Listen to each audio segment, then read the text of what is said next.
Well, hello, folks. Hope you're all having a good day. I know I have. Actually, it's been a pretty busy week for the both of us over here. The gentleman across from me, the walking beastmaster, intellectually and musically, is Marc. I'm Marc, and this is the incredibly multi-talented, in so many areas, Elmer. Oh, thank you. And we are Marc. Marc and Elmer's PSI. Piano Scene Investigations. Yes, thank you. All right, well, that was quite an episode we had last week. Which they haven't seen yet. Yeah. Because I was so busy. Oh my God. Exhaustingly so. Anyway, I got the final editing done at 1:30 this afternoon, and we're starting at 3:15. Yes. So I just finished it, and it's presently uploaded to YouTube. Yeah. So it may be up there. Well, I mean, if you follow us and stuff, you'll find it. Yeah. But it took me a little while to get that one out. But it's got some fun stuff in it. Oh yeah, it does. A little bit of a review back to the episode 33 was? Yeah. Yeah, 33. Our featured composer was Giovanni Sgambati, the Italian composer, pianist who studied with Liszt for a while. I'm pulling up the score of the 2 concert etudes, Opus 2. And I forgot to mention this at our last episode, but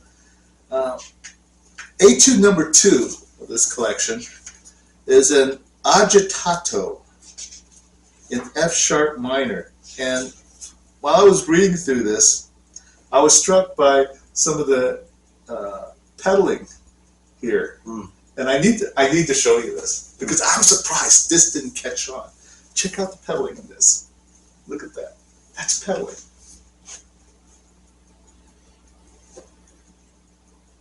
Very specific. I've never seen that. Very specific. Show them that. Yes. This is actually rhythmically notated or temporally notated pedaling. Look at that. This is pedal markings by Sgambati. I'm surprised this didn't catch on. If you guys have seen that anywhere else, if you send in the comments about it. I've never seen that in pedaling. I have never seen it either, but I was struck by it first time I saw it, and I forgot to bring it up last week. And the most limited is usually just PED period, and then there's a starburst, the asterisk, to show where to let it go.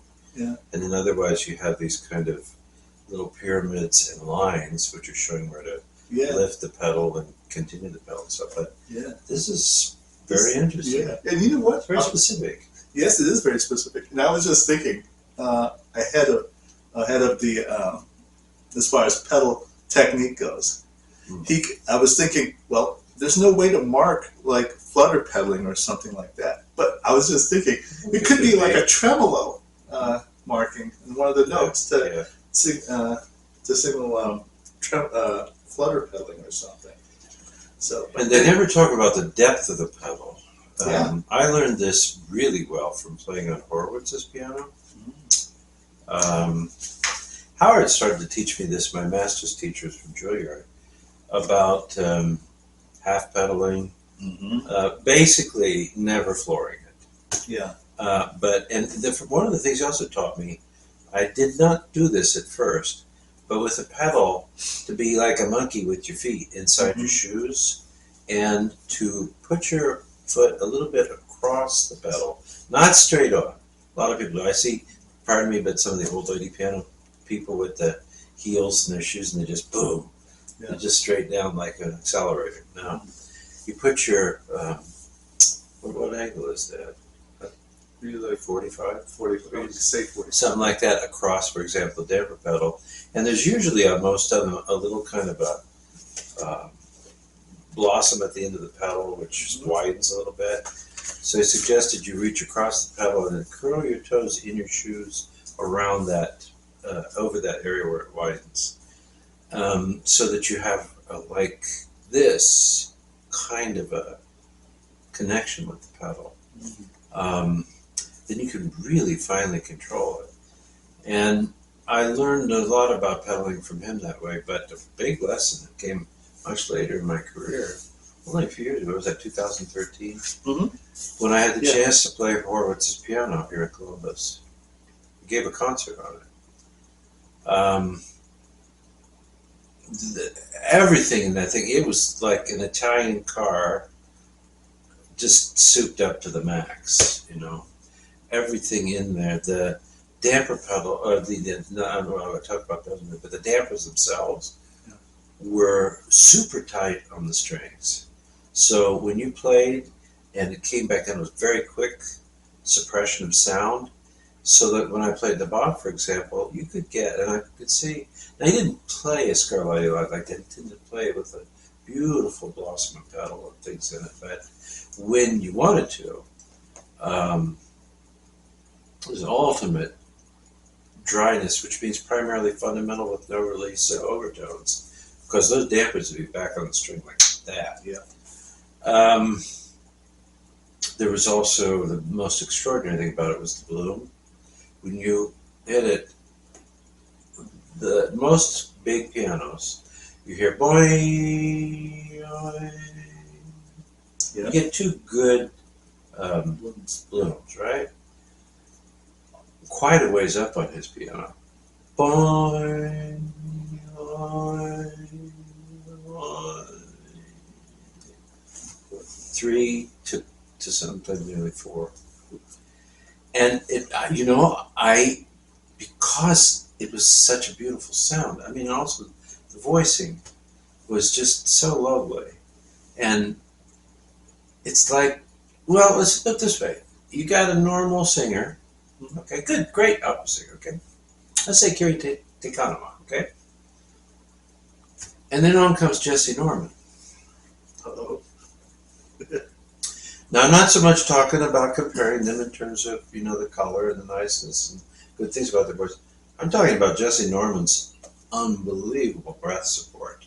She's a big girl.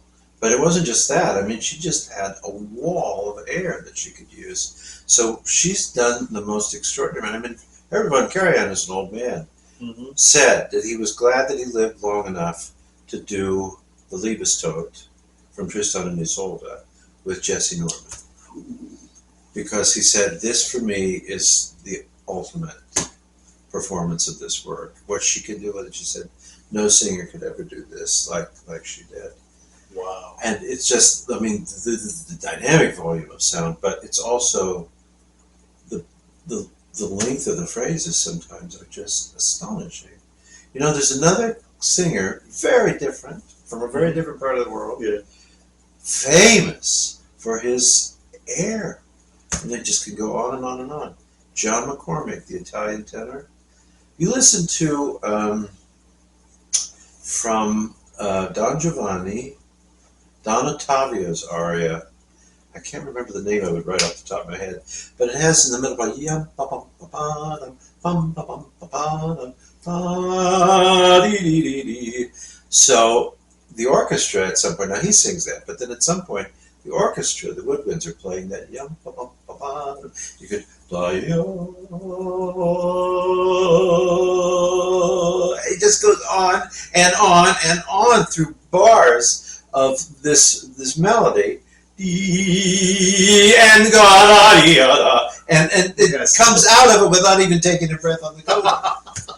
It is one of the most incredible demonstrations of beautiful, beautifully supported singing with a breath that just goes amazingly. I mean, nobody can do that.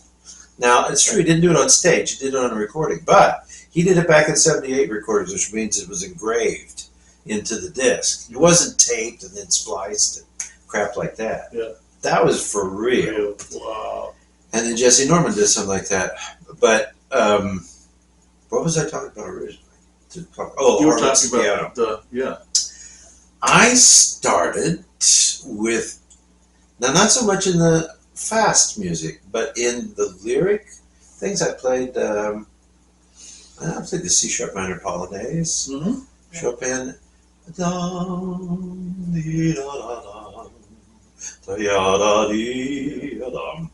It's in D flat major. It's just what do you call that?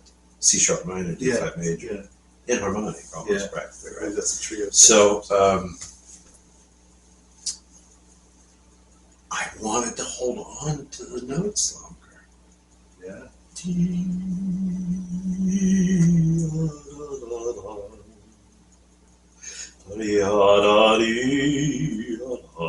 You just, and I was starting to make me wonder. Now, Horowitz, would have probably had complete control over telling Max, what is his name, the tuner guy, Steinway, to do it for him.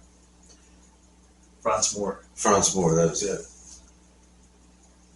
So I'm sure that Horowitz, had prima donna-ish control over exactly how he wanted the system to work. But still, when I played that piano, it wasn't that I'm trying to copy Horowitz. That's what I did.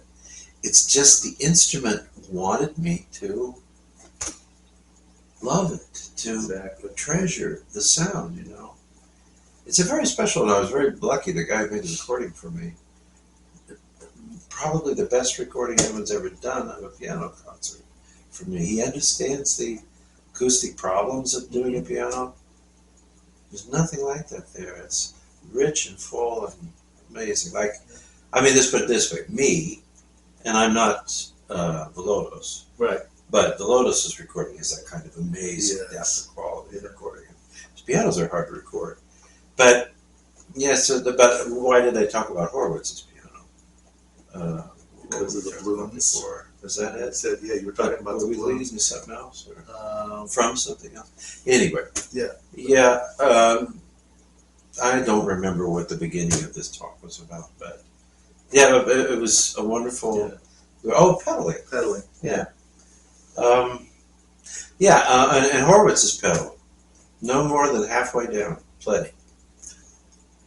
Because 3/4 perhaps, but if you get any farther than that, they're already hanging up there over the string. They were so sensitive that the moment that you moved a toe in your shoe, there was a little bit of movement on the dampers over the string. Very sensitive. So sensitive. Amazing. Yeah. And fortunately, the way that all happened was I scheduled a concert for some time at Graves Piano and Organ, which is a very wonderful store. I think Mr. Graves sold it now to the singer, the black singer and her husband. They bought it out. They own the company now. It's still called Graves. Oh. And some of the same workers are still there. But I think Mr. Graves himself, I think he sold it to them. Oh. I can't think of her name right now. But he has a wonderful concert hall. Uh-huh. A small hall, maybe figure 150 it's people. About 150. You're about maybe. right, yeah. And there's some lovely pianos in there. There's some very interesting ones. What was the name? The Hills Are Alive. Julie Andrews. Julie Andrews. She had a 7'4" German Hamburg Steinway. Somehow they managed to procure this thing from London. Yeah. And they had it on the stage. It was oh boy, I can't remember. It was autographed, wasn't it? Yeah. Yeah. That was a very interesting instrument. Yeah. They have an American one in there. They also, for a while, I don't know if it's still there, because of course they're for sale if anybody buys them. They had a Kanabe. Oh yeah, there's a Kanabe there. Which actually is a very interesting instrument. Yeah. They tended to put them next to each other, so when they have concerto performances, the Kanabe and the Steinway. Steinway, yeah. I know which one you're And it's an interesting pairing because they don't sound that similar in terms of the tone. Yeah, the Steinway has a little more firepower to it. Yeah. Yeah. Anyway, I had arranged to do concert, and it was a Gotrian. It was a Gotrian. Gotrian Steinway. Yeah. Oh, they've had some other extraordinary. Yeah. Well, the Gotrian was the one that was owned by Julie Andrews. Yes, that's true. Yeah. They have Blutners. They have Blutner. Blutners. Oh my God. Some historic ones going back to the turn of the century, 20th century. And one of the ones that August Förster. Oh yeah. They had two of those in there for a while. They sold them. They sold them both? It's been a while. Yeah. Oh, I did not know that. That was one of the more extraordinary instruments I've ever played. Is Blutner still there? They had a Blutner, but I don't know. I haven't been in there. Okay. But about a week, going into the week before the concert, I was up in northern Ohio doing some piano work up there for somebody. And I came out of the building at the end of the afternoon. I got a call from the Chuck organ player guy. Oh, Chuck. Salesman. Yeah, Chuck. And he says, hello, Dr. Haig. He said, we just want to let you know this is, we've got Vladimir Horowitz's piano. We kind of forgot about it, that it was coming through town. Forgot it. And we've got it here, and we were wondering whether or not you might like us to get it ready for you. Would you like to play it for your concert? It's a beautiful late afternoon and still sunny and pretty out. And I'm going, who is this? No way! I said, because he didn't identify himself. I think he said this is what's his name? Chuck. Chuck, yeah. But I don't think he said Graves, but he just said it because I think they were excited. Because, Mr. Graves really liked my piano playing. Yeah. He used to come and listen from the window up there sometimes when they were practicing. But it's just like we've got Vladimir. Yeah, right. Who is this? Somebody's playing it on me, And he said, no. He says it's actually on another tour, more limited than the previous one. But we were actually we won the lottery to bring it in and get have people look at it. He says it's going to be here for 2 weeks, but if you'd like to use it, we will not allow anyone on it during the week that you're going to prepare for your concert, and then after that, people can make schedule for the following. Because he said there's been no publicity about it; nobody knows that it's here. So I remember I came in the first time on a Wednesday. Yeah. The concert was Sunday, probably.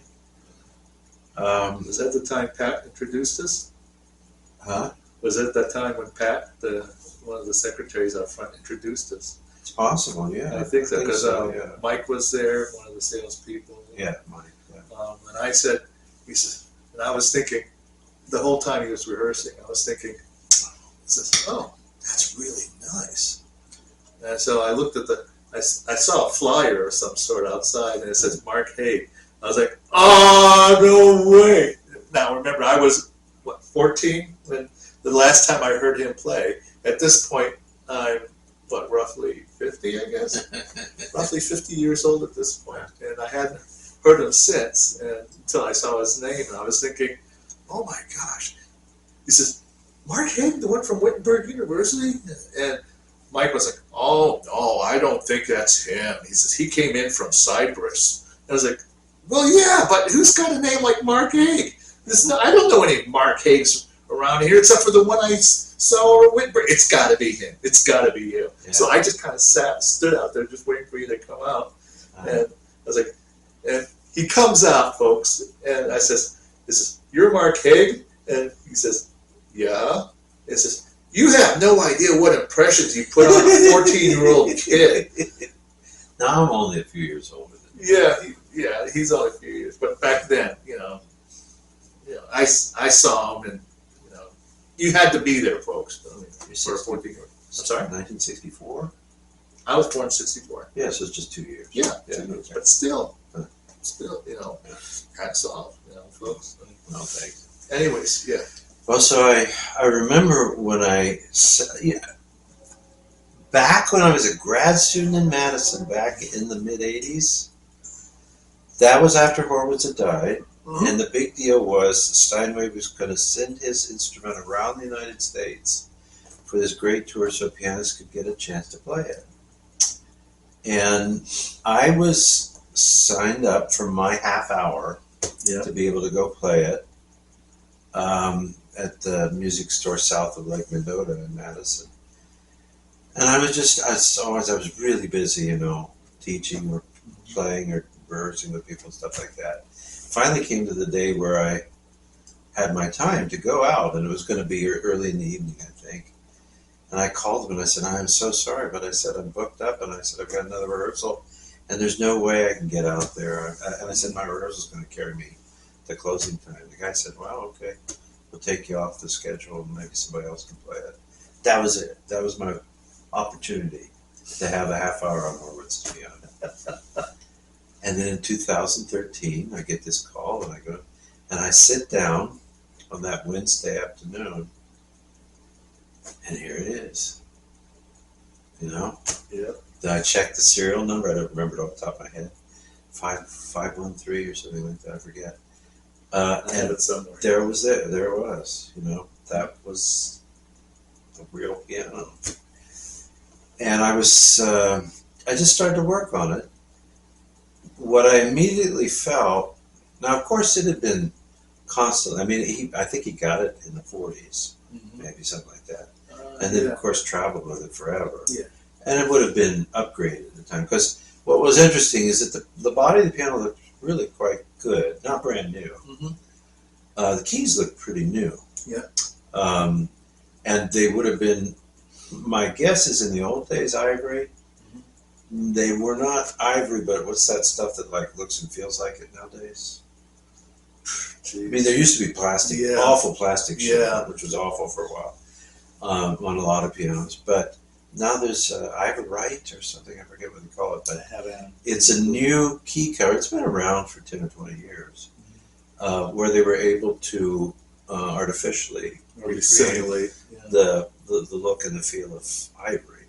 Because one of the nice things about the ivory is you can make, just with a little bit of perspiration in your fingertips, which is normal. Yeah. You get, you work out and get, not like sweaty, slippery, gross. Right. But you get just damp enough in the bloods in your fingers and everything that there's this almost like tacky, glue-like connection between your fingertip and the key.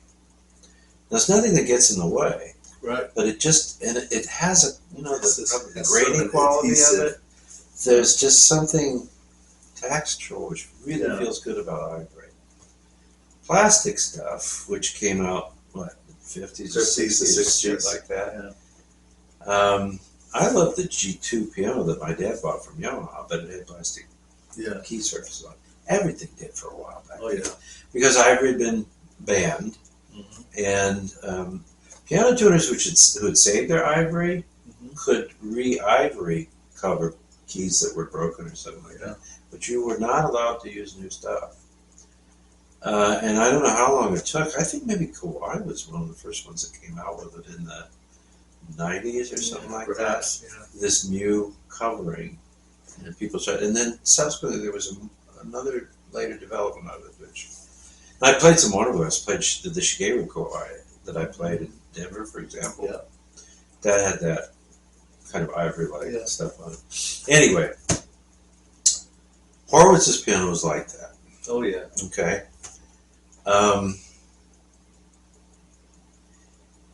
I'd read different stories where some people had mentioned they had been able to sit down occasionally. They thought it was very stiff action.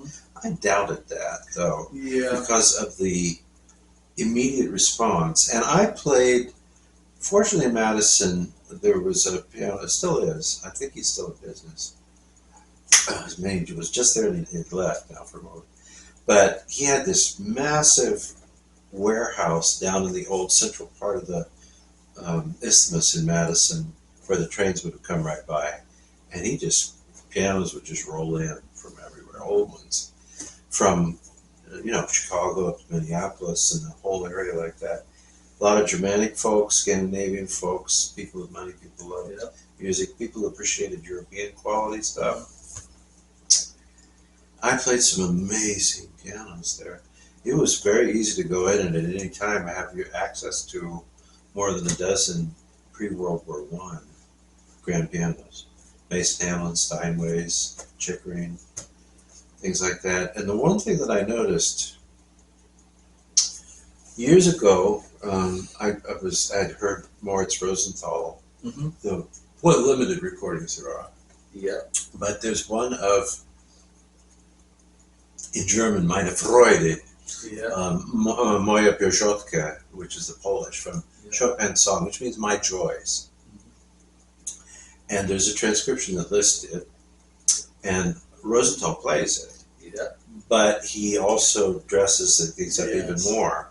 There's a part on the second page where it's talking about basically it's a dove or something that's going to carry the message from the lover's room to the window in his lover's building. Yeah. And so, that kind of just the wings. You know that kind of sound that the bird's wings make, the pitch of when they take off. Wings. Yeah. And I copied that, and I play it that way, more or less. I mean, it's pretty much just what Rosenthal does with it. Yeah. I was absolutely convinced when I listened to him play some stuff like that. See what you guys think about this, but on what one might consider a more modern kind of like, for some reason, a really stiff action is good for developing strong hands and strong. No, it's good for giving you carpal tunnel. All kinds of bullshit like that. But my God, especially some of the Oriental pianos for a bigger period of time. Over. And I know because I lived there and I had one of tight as shit. Yes. Like ridiculous. Because what they're thinking is, well, you might as well get used to playing a concert grand because they're this hard and stuff to play. No, they're not. And I did have some issues occasionally. I tried to play the list on a more resistant action. Yeah. Because it doesn't flutter. It should flutter. It's like when Siciliani talks about conducting so that the beats, even the downbeats, are up. Yes. So that there's a balletic lightness about the music. Yeah, some of them, they make the music so ponderous. Yeah. Like every single syllable is the same, no matter what you do. Yeah. Well, then, on the other hand, I played in 1915 Mason Hamlin. Yeah. Played in 1880 something, 85 Steinway with steel wound strings in the bass, not copper. Yeah. And different instruments like that. They're just beautiful to play. Just, oh my God, and why wouldn't it be? Like, I don't know about painting, but it seems to me your brush needs to have a certain, tautness to it, perhaps. Yeah. And maybe little ones for different little fine points and things might be more so you don't spruce the paint. Yeah. But when you want to make a nice stroke, you want some tensile support in the fibers, but you also want it to just, to mimic the motion that you're making with the hand. Because I know that in Sumi-e, which is the Japanese black and white or black ink painting, and then when they do calligraphy, this pressure point. It's all about the relationship between your mind, your heart, the gesture you make, and the brush being able to recreate that on the paper. And the best ones of those guys, people come and watch it like a performance. They always have this huge thing like this, and it just does this, and it's like watching Nijinsky dance on the paper. Yeah. But yet, what you can see is the resultant choreography on the paper. I like to add that since since that is quite an art, the calligraphy and everything, it was sort of hard to understand why that kind of art didn't transfer to the creation of the pianos for a long time. Franz Mohr, he had a book released at least a couple decades ago, and I read it from beginning, from cover to cover, where he talked about his travels to the Asian countries who were producing pianos. Mm-hmm. And he says consistently, every single time he gave a talk concerning how to calibrate and, how would you say, regulate the keys. Yeah. He said it happened every single time.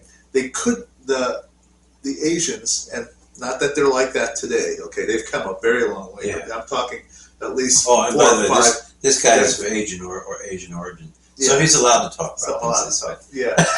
But they couldn't get out of their heads that they wanted certain numbers to calibrate the proper tensions and keys and strings and things. And he says, no, you can't do that with a piano. He says every piano has a different soul, has a different spirit to it. Yeah. You have to know the instrument. There's no exact number where you can go from one piano to the next piano to the next piano. Can't be done, or you won't have a good product to sell.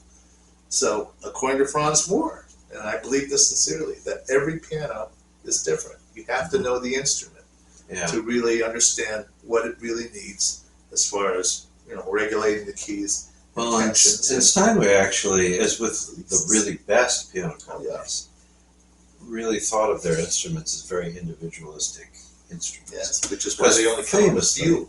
Famously, they had their Steinway basement in New York, where Horowitz went there, Marc went there, Rubinstein showed up. Especially early on. Once they knew what they liked, then they could pretty much narrow it down. Until in many cases the pianist would say, "That serial number, I want that serial number," because every pianist is unique. Honestly, the really great ones I think are, and they're masters, so they're gonna expect certain things from the instrument, and they're going to play it in such a way to make sure that as much as possible. I've had this experience. Fortunately, I would say the Horowitz piano worked this way. Yeah. The Shigeru Kawai. Shigeru Kawai was like me making music with the piano as my voice. Yes. I mean, how much more intimately can you have an instrument or know an instrument than your own singing voice? And how very personal that is, how you make the sound, how you hear sound, and everything like that. The problem for pianists is, isn't this true, people? The level at which the piano has to be met by what it will do, or how it does what you want it to do. And so there's always this little bit of a sense of in my experience, there's a wall or a fence or something. But if you work enough with the instrument, what we have to do, and I think this is why pianists often, why so many conductors were pianists. Pianists, if you're not traveling with your own instrument, like Horowitz or Zimmermann in Europe. Rubinstein sometimes, in certain cases, had certain pianos with serial numbers that they knew he liked, and they would send them in other places. You don't know what you're getting into until you sit down with that thing, and it's like being a pianist is a little bit like being a chamber musician all the time.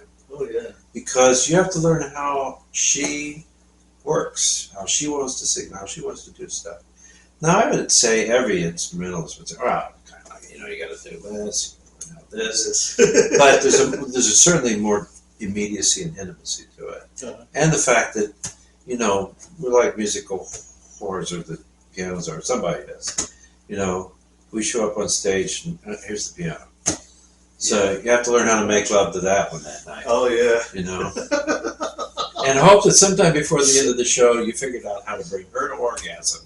Oh, This is for adults, all right?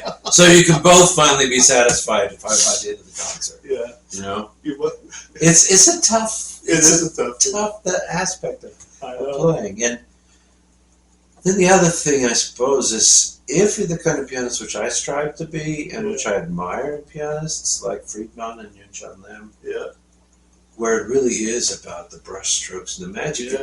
It's Mickey with his wand, you know, but a master of that wand, making the magic happen and all of that.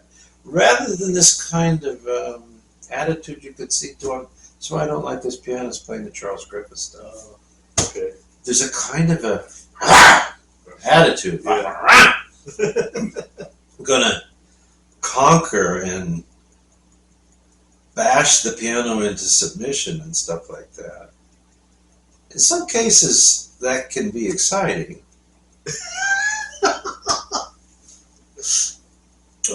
Thinking of certain pornographic stars. Oh God! Enormously successful, but it gets old pretty quickly. Yeah. I mean, if every time you sit down at the piano and you're using, I don't know, a power drill, you know, or jackhammer to get the poor thing to make music, it's this all got started because of Scumbody's pedaling. I realized. And I was talking about Horowitz. Amazing how little thing. So, but I think that's a good subject for people. You know, it'd be wonderful if people would write in and talk about that because it's something being a pianist. My God! But the really cool thing is that as I remember some really great experiences with relationships, certain people, I also remember pianos. In certain places where I performed, and there was a especially memorable piano. Oh yeah. Perfect. You know. So, anyway, that's one of my. I pulled off the road there. Oh, that's okay. We had plenty to talk with about. Me. Oh boys. Should we have? We're gonna have to have a talk. Oh boy. I forgot they were there. Yeah. I know you can't explain anything, Mr. Wagner. So, folks. He thinks he's above them. Oh, of course. All right, so he did like Teresa Carino, though. Oh yeah. Yeah, in that show we haven't seen yet. Oh yeah. Look at his little comment about her. Really? It's clean. Oh okay. Yeah. Okay, cool. Yeah. Well, I'm glad. She was in her 30s before he died. Yeah. So he heard her play. Oh, I'm sure he did. Yeah. So anyways, folks, we're going to move into a new segment here. So anyways, our travels have brought us to new places once again this week. Now, your travels? Yeah, Kathy's idea. So, anyways, once again, you know, the store policies haven't changed, and we're taking these risks again. So, which is explainable, which I will explain once we get there. I'm using this as a prelude to our segment, and it's one of Mark's favorites, and definitely one of my favorites. So I'd like to welcome all viewers, new and old, to PSI's High Plains Thrifter.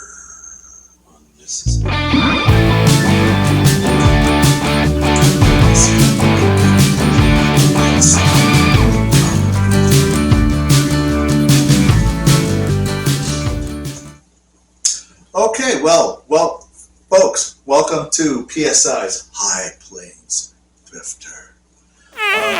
So my travels took me to the west side of Columbus. Through Kathy's encouragement, she wanted to go to thrifting, and I was struck by the way they do things at the thrift stores out there. And I'm finding this a lot more common now. Usually when I find sheet music, I usually bring in separate sheets.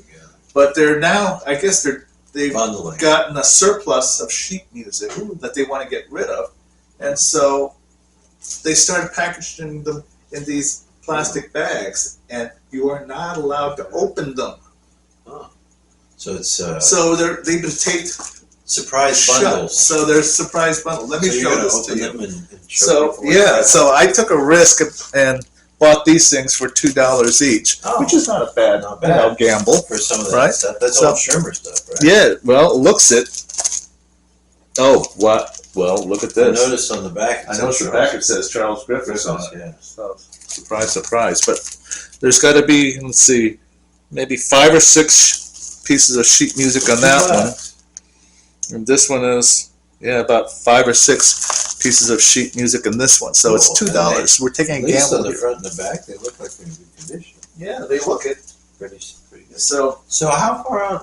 Where in West Columbus? I mean, West Columbus, way out there. well, no, it was a, You're talking like Broad Street, right? I'm talking Broad Street And it becomes and beyond 40 that. out there, right? Eventually Yeah. you head towards Springfield that way. Yeah, but I'm trying to remember the name of the store. Kathy remembers the name of the store. I'll ask her again tonight where she got these, okay? Because she told me. Oh, you weren't with her. It was through her. I mean, Oh. it was her idea. I mean, like I said, when she gets the itch to go thrifting, and she says, "Honey, let's go thrifting." That's usually a good sign. And well, here are the fruits of that trip. So, You know, open them? yeah, I'm going to open them. So we're going to Cool. find out with bated breath what's in these. Cool. So I got a feeling the individual that owned these was probably quite the pianist or teacher. Mm-hmm. Here, you want to open one while I open Really? the other? Yeah, go ahead. Okay. Or you want this one? I'll let you pick. Ooh, 109's on the top. No, I'll take bait. You'll take that one? Okay. He's taking bait. So I don't want to mess it up. Oh, I see. So, It's kind of open pretty good. yeah. How did they take this? This might take a few minutes. I'm just going here. You're just going what? Just peel and open it. Oh, you are? Did they use glue or tape on this? This is tape. You got tape? There you go. That's it. Okay. Oh, you got it faster than I did. Oh, I think I found it. Come on. What'd you find? Ooh. Ooh, nice. Oh, you found? These are good. Now there's 4 compositions in here. There are 4. So it's 50 cents a piece. Okay. So the first 3 are all Shermer publication, Hans Bulow, and Sigmund Labor editions. Opus 109, Opus 101, and Opus 2 number 3. These are all very virtuosic. And in the Century, I have some of these that my father had. Century Music Publishing, Chopin's Polonaise in A major. Oh, you got? Oh, that's what you. Okay. Finally got mine open. I have Shermer's Hungarian Rhapsody number 6 list. Yeah. That was easy to figure. Oh, we have a Chopin waltz. Is it the A minor? I don't know. I'm looking. A flat, Opus 42, the one that opens with the trill. Uh-huh. Shermer, Raphael Josephi. Oh, I got a Polonaise. Oh, you were just talking about this one. The A major? It's C minor or C C sharp minor. Yeah. Yeah. Opus 26, number 1. Wow. Have you heard of Dessauer? Who? I think Dessauer was a Who's a pianist? Paul, wasn't it? Monsieur J, initial J, Dessauer. No, this is somebody else. No, I have a prelude. No, I don't know who that is. This one's number 17, the A flat. Oh, look at that. This is from West Virginia. West Virginia? Yeah, Selvaggi, an Italian place. Oh, Wheeling, West Charleston, Virginia. Wheeling. Wow. What'd you get? Okay, I'm looking. Oh, I have two copies of this? Well, wait, this one was C sharp minor. Yeah. This is, oh yeah, this is the Prelude, Opus 28. Uh-huh. Number 17. Uh-huh. Oh, look at this cover.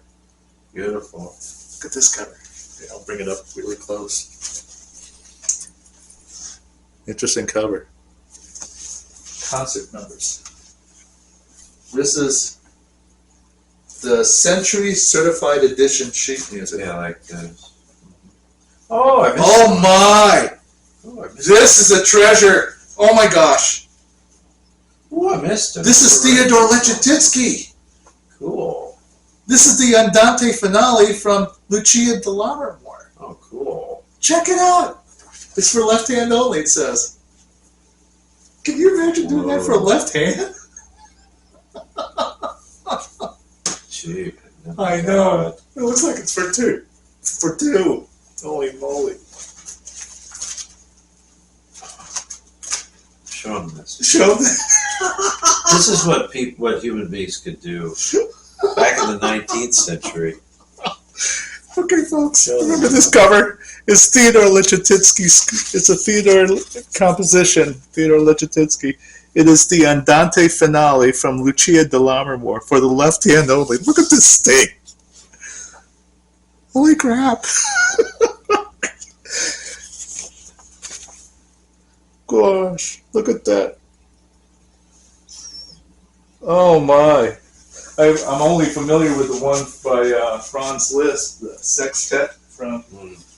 This one's the same theme, except it's for left hand only. Look at that. Oh my. That is nuts. Look at all. Here. Yeah, the arpeggios. Look at this, the arpeggios. This thing's for left hand only. Look at that. Wow. Oh my. Gosh, look at that last line. That last system. It's all D flat major chord, then octaves all the way down to the low D flat, and then an arpeggio going back up again. Oh, that's nuts. Gosh, this would give the left-hand concerto by Ravel some run for the money. Yep. That definitely would. Okay, I haven't finished looking here. This is Rondo in D by Mozart. Yeah. Have you done it? No, I haven't played it. I know about it. You know about it. Okay. So there's Mozart. Here we have a minuet and trio by Mozart. I don't know these. Is this the thing from the encore? Kerschel 1. Whoa. That's a really, really early work. Like baby composition. Oh, here's the, how do you say, Grillin from the Fantasy Pieces by Schumann. Yeah. Yeah. Also Schirmer. Mm-hmm. Oh, here you go. The Grotesque March by Christian Sinding. For those of you who are not quite sure or might sound familiar, what was he? Was he Norwegian? Sinding? Mm-hmm. No, I think it's Swedish. Swedish? Yeah. Danish or something? Okay, it's a Grotesque March by Christian Sinding. You want to look or? No. No. I think he's Swedish. Oh! Isidore Philipp. Mm-hmm. He wrote a Fou Follet. And then parentheses it says Jack O'Lantern. Oh, I know this work. Guillermo Narvaez has a recording of this one. Really? Yeah. There he is. You were right in the first place. What? Norwegian. He is Norwegian. Okay, good. Yeah, good for you. Oh, here's a new work. This work is called, have you heard of George Rochberg?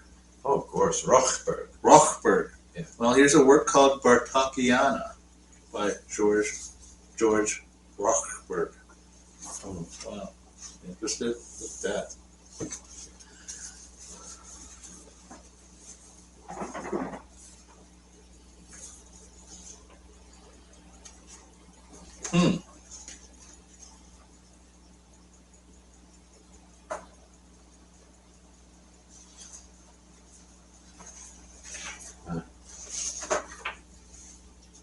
Oh my.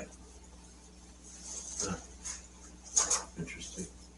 Have you heard of first initial, what's his name? There's got to be a full name here.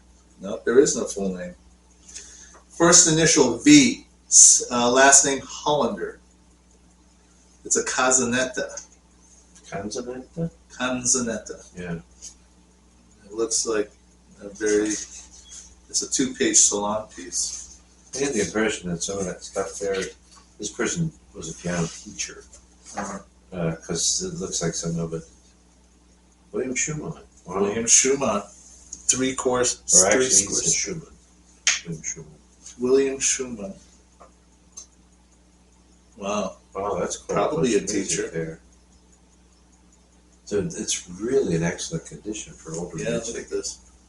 It's not like falling apart, crumpled. What do you think? Pieces? Not quite sure. Yeah. Yeah. Yeah, their exercises in a sense of difficult stuff. This is mostly about rhythm. Yeah, I could see that. I don't know, but I could see that being one of those, what do they call it? The American Piano Teachers Association competition. Oh, the AMT. solo ensemble. Yeah. Yeah. I actually found some more music in my file. You did? After you the find? Chopin Polonaise, Okay. there's a March Opus 12 number 1 of Sergei Prokofiev. Whoa. Look at that. Sure. And then a work of Joachim Roth. Joachim who? Joachim Roth. Huh, that's an He's an early he's a 19th century Ah. composer, contemporary earlier on of Schumann. An etude, Mélodique in A flat. This is Opus 130 though, so this was written later in his career. Huh. It's impressive. Maybe a little dull, but it's an etude, so it repeats itself. But it'd be interesting to hear it. Oh, cool. This is with the difficult Beethoven's. Joachim Raff. Wow. It's an A flat. Have you ever played any Joachim Raff? I did something when I was doing early music on a forte piano. I think we did a trio by Joachim Roth. With violin, probably would be cello. And I remember, something. I also wrote clarinet music. Wow. I remember seeing a lot of copies of. He's like between Weber and Schumann. I remember seeing copies of a spinning song by this guy. Mm-hmm. So, anyways, There you go. that's what I brought in. That's the risks we take. As far as risk You did goes. pretty well. Not bad. Not bad. Wow. So, I see you might have some stuff there yourself. Yeah. I got some more recordings that I You did. They just arrived? This one just did yesterday. This one did the day before. No, they both arrived 2 days ago. I haven't had time to listen to any of these. I didn't have time to listen even to the Stories of Karina that Elmer loaned me last week. Was I've been not busy. Well, there's more Ives. More eyes? What did we find? I went Ives crazy recently, but to be honest, no, I'm not the kind of guy that would sit down and listen to Ives all afternoon long. Okay. I think that'd be a bit of a stretch, but in smaller doses, like a few pieces at a time, like whole string quartet or something like that. When it's played by the great Pete artists, like I've heard like the Lydian string quartet, one of my new favorite ensembles. Uh-huh. They've been around for a while. I believe they're in probably a second or third, incarnation of themselves. Yeah. With different members coming and going. Right. But anyway, these are some historic New York Philharmonic Leonard Bernstein Uh-huh. CDs. This one is the second and the third symphony of Ives, and then there is a track where Leonard Bernstein discusses Charles A Ives. track where he discusses. Oh And my. then this is the unanswered question, the Holiday Symphony, Central Park in the Dark, and Wow. Elliott Carter's Concerto for Orchestra added on to it. My guess is that it wasn't originally with the original disc. But Sony releases. I think those are both brand new too. Brand And I didn't pay that much for them. Mr. Ives is not a high commodity item. Wow. And then this is interesting to me. Again, I haven't had a chance to listen to it because it's only been here a couple of days.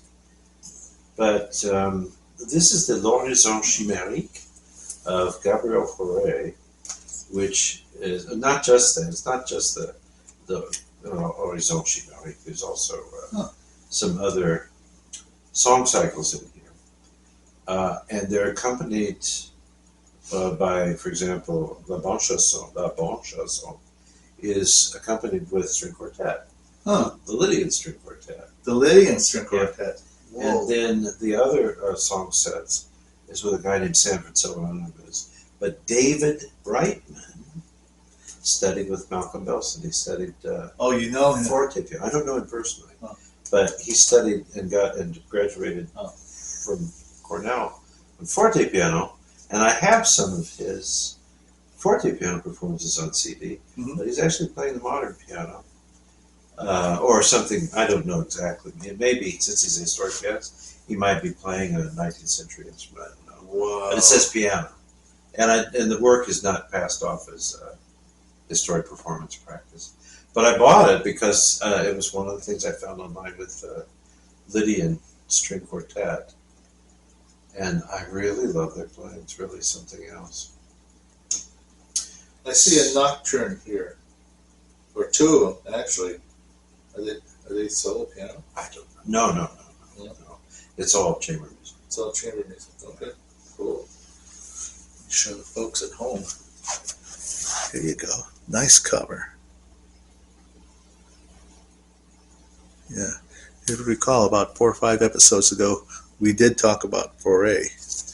And Yeah. we had quite a discussion on the art of the pavane. We were talking about the pavane by Fauré and comparing it to Ravel's pavane. Mm-hmm. And I could see the wheels. I remember that episode. I could see the wheels turning in your head, and I'm sure you could see mine. And we're making comparisons between Ravel's pavane and Fauré's pavane. But you spoke up before I did, and you said, "I like Fauré's better." It's a lovely melody. Yeah. It is a lovely melody. Yeah, apparently he really liked the work. That's the one. Dum, da-dum, ba-dee-ya-dee-ya-dum, ba-dee-ya-dee-ya-dee, bom, bom. Beautiful. And then Ravel's is Da, da, da, da, da, Dum, da, yeah. yeah. They're both beautiful. Yes.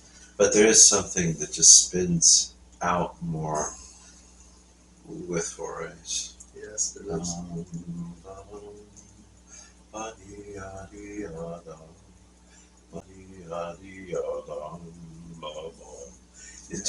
It just moves so beautifully. Yes, it does. You know.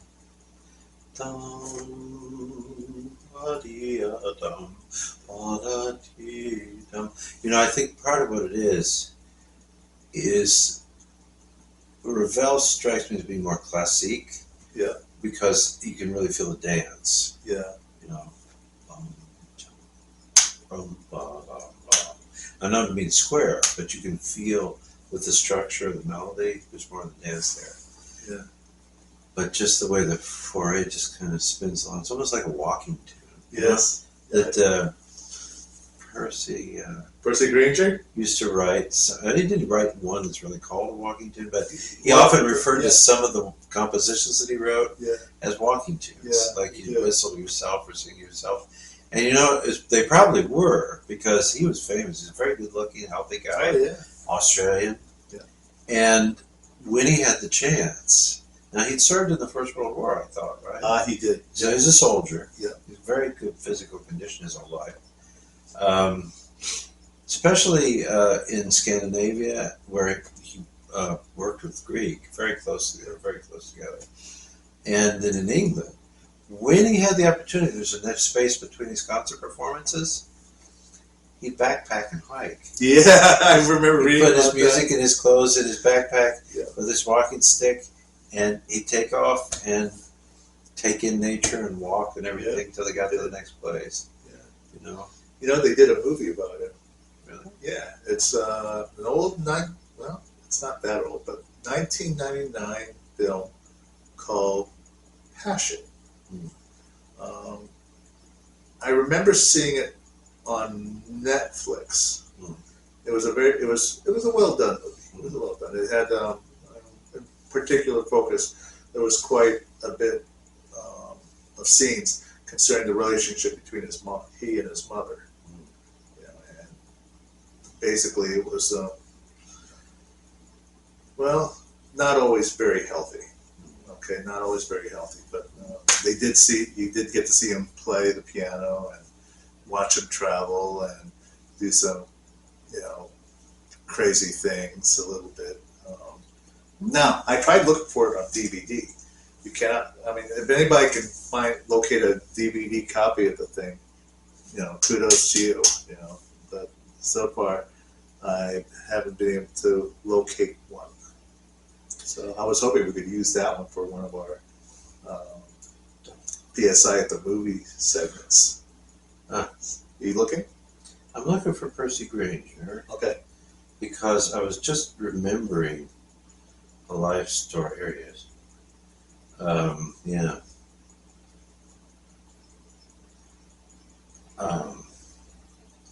Yeah. Yeah. Yeah. Well, don't leave us in suspense. Well, I'm reading real quick to make sure I was right about it. Yeah, this is true. This is also some. So he starts out in Australia. Yeah. And he did the conservatory at Frankfurt and had a big European career to begin with. He was very good friends with Delius. Delius? And Wow. Edvard Grieg. 1914. So I don't. Yes, he did. Oh, I did not know this. What? He didn't serve with the Australian Army. He did. He served with the Americans. Whoa. He moved to the United States in 1914, and during the First World War, took citizenship, and he was a bandsman in the United States Army. Wow. Well, that's why you see pictures of him holding a saxophone. In the year that we were involved, and he took citizenship after he finished serving in 1918.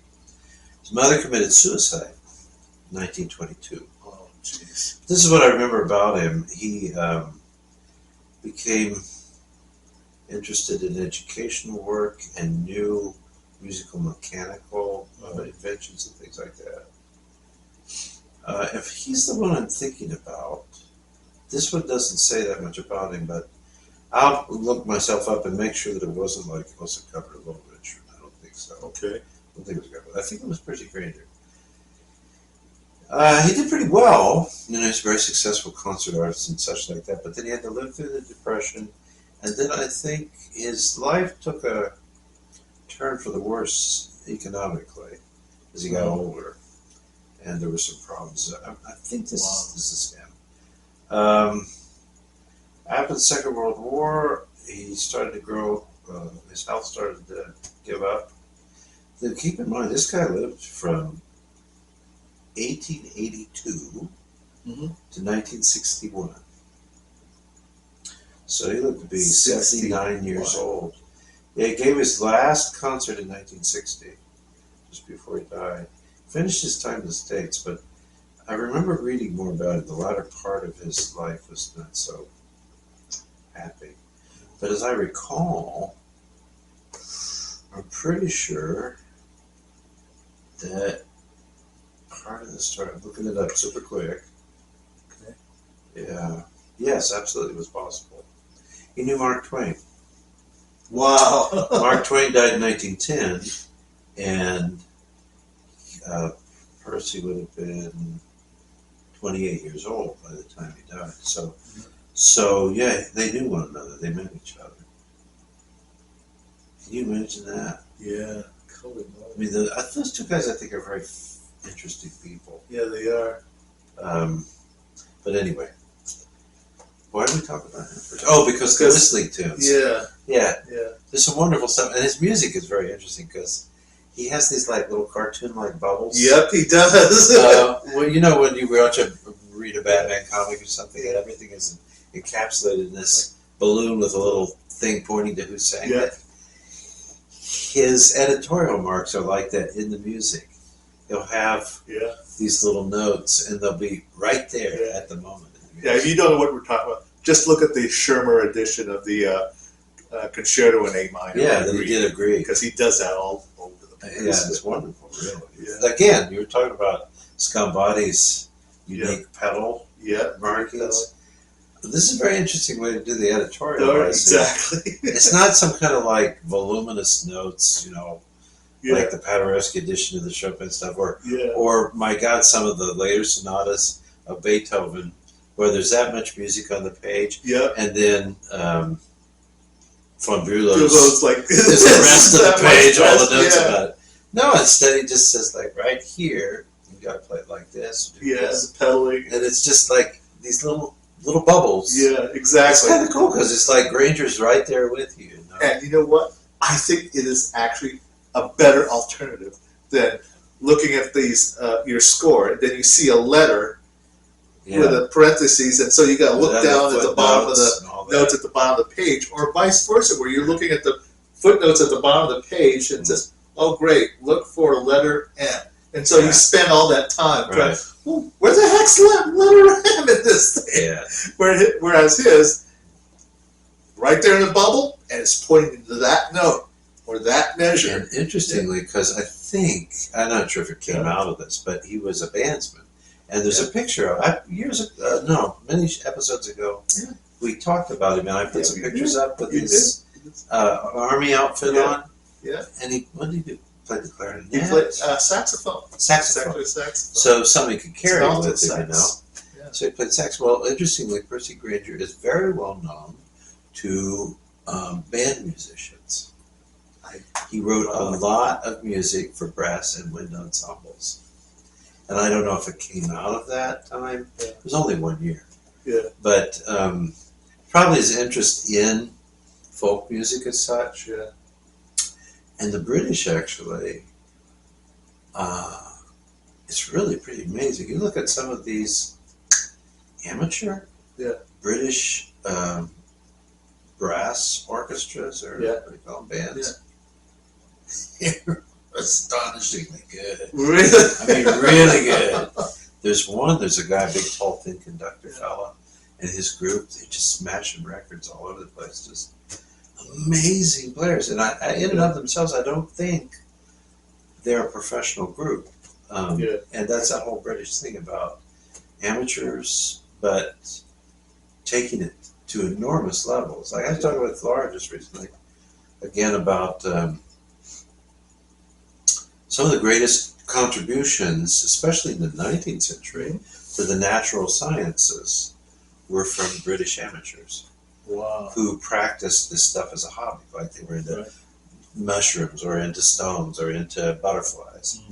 And, they would just get so incredibly into it that in many cases their discoveries and the things that they made were critical to scientific development of knowledge. And they were amateurs, hobbyists.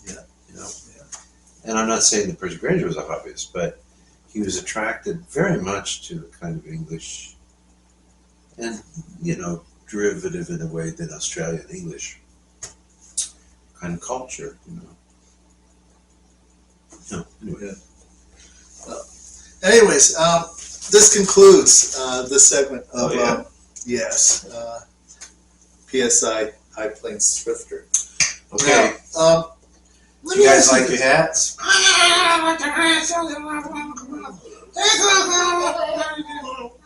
Did you understand what they said?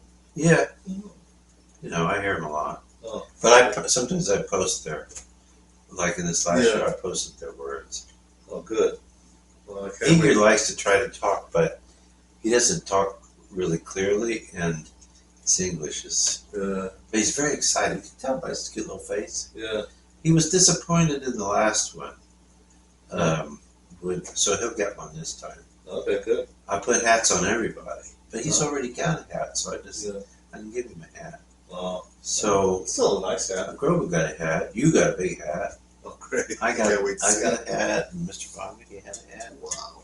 Yeah. The last time we did thrifting, Oh, wonderful. but he said, "I want to wear a cowboy hat." Yes. So we'll have to make sure he gets one this time. Okay. Okay. We'll take note. So, folks, you know what? Let me ask you this. As far as you can recall, I mean, you know, we're older, you know, people and we're more mature. Did you consider yourself a child prodigy? In any way? On the scale of Mozart or Mendelssohn or something like that, no. No. But in terms of looking back and seeing the kind of things that I was able to do Yeah. and that I was passionately doing, Yeah. I was good at.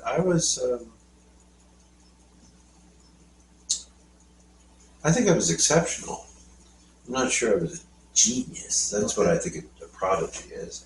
Yeah. But I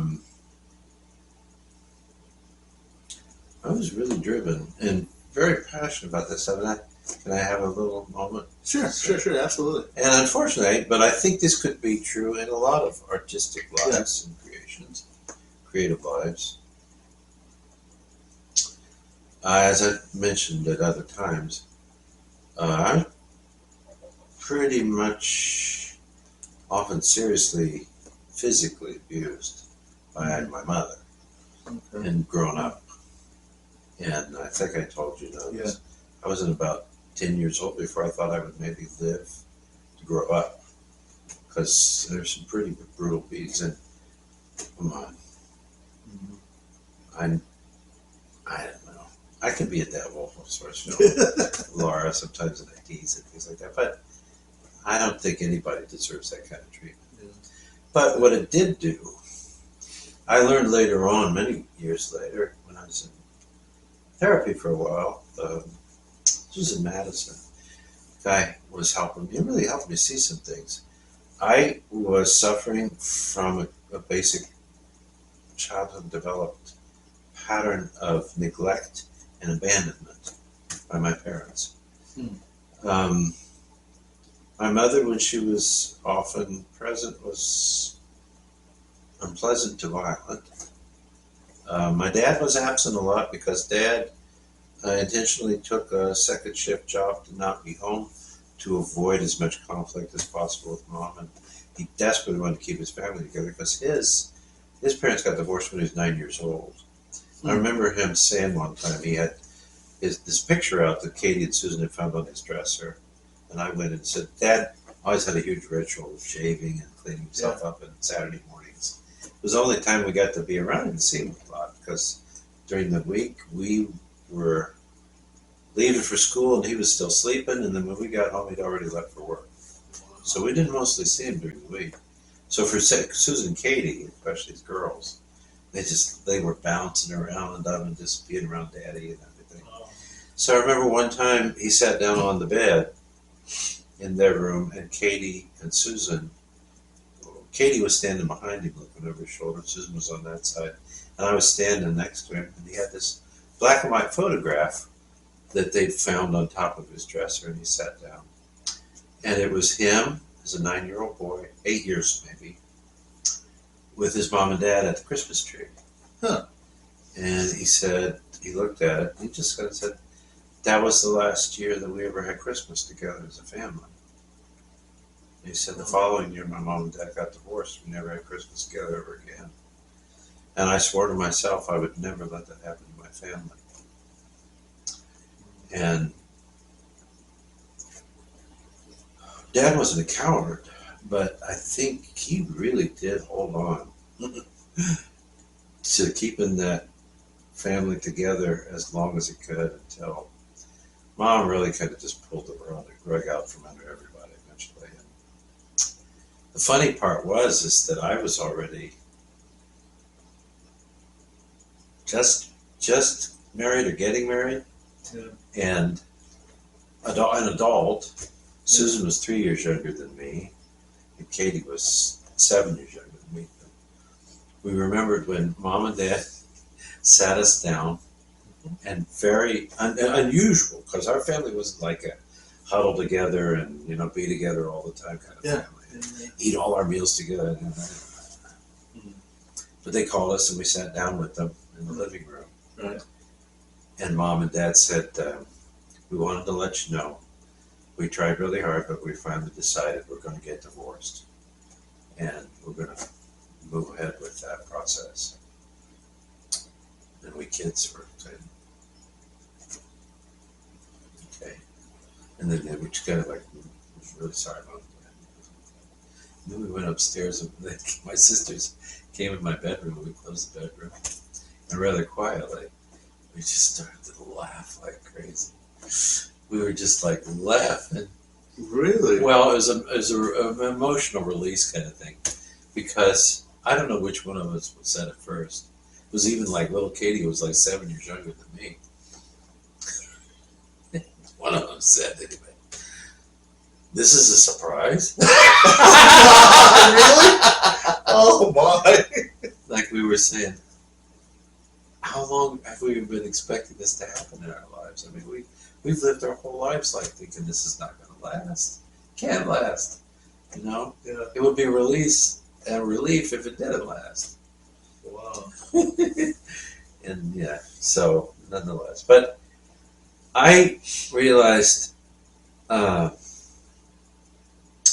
abandonment and neglect is self-understandable, I suppose. And I mean, they were there, but they weren't there. They're definitely, I mean, I didn't start telling anybody I loved them until I met my first wife. We never said that to each other. Not once. I love you, Mom. I love you, Dad. No way. But I was a really good student. I think I was very smart. But I do think that the reason that I succeeded as well as I did, and I was disastrously afraid of failing. Every year I would be like one of the top, if not the top student in my class that year. Right. And then I would love and welcome summer vacation for a while, but then as August started to come on, I started getting more panicky and more panicky and more panicky. To the point where school's about to start, and I just had this huge knot in my stomach. And it was because I just asked myself, what if you don't do it this year? What if you can't keep it up? What if you can't keep being, you always have to be better than you were before. Yeah. Well, I was, and I did. But it was a real internal struggle and an internal sacrifice. I don't feel like I had a childhood so much. Necessarily because of the things I pursued. I was probably hanging around adults more than I was my own people. And I was voted the most intelligent boy in my senior class. What did I tell you at the beginning, folks? I was a geek. I had the pencils in the pockets and all that stuff, and all that. But I think that I succeeded because I was driven to succeed and driven to do things. Two reasons. One, I think it was to look for approval, approbation, attention from other adults where I wasn't getting it from my mother and father. Right. So my teachers were always, Mark is just the best student and all this kind of stuff. And then the other thing I think was escape. Because when I started working with Professor Wynn, I was 14. One of the things my grandparents got me was a really nice briefcase from service merchandise. Yeah. And I used to put my music in there, and I would walk, and after school, because I would practice at home, and then sometimes Mom would kind of come back, no, fuck this, and I'll blink that. And so I just got in the habit after I was at Wittenberg with Professor Wynn. I would put my music in my briefcase and walk all the way down from North Springfield downtown to Wittenberg campus and go, and he'd arrange for me to be able to practice there. Eventually, I was able to use his studio in the afternoons after he left for the day. Then the office would let me in there, and then I'd lock the door when I left. And, I could use it. So I was able to practice down there for a long time. And I had a paper route in the morning. So I got up at 4:30, delivered the papers, and I went to school. Then I came home, and then I walked down to Wittenberg, which was 45-minute brisk walk. I don't talk brisk because I used to be quite a walker. Wow. Plus 3 hours of practicing. I'd come back home, often be dark in the not so good weather. Yeah. But that's the way I did what I did. Wow. And so you asked if I was a prodigy? No. But I do think in an odd way. I put, I found Buddhism, I think, Taoism. Yeah.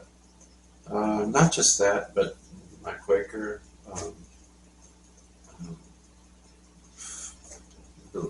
faith. Faith, yeah.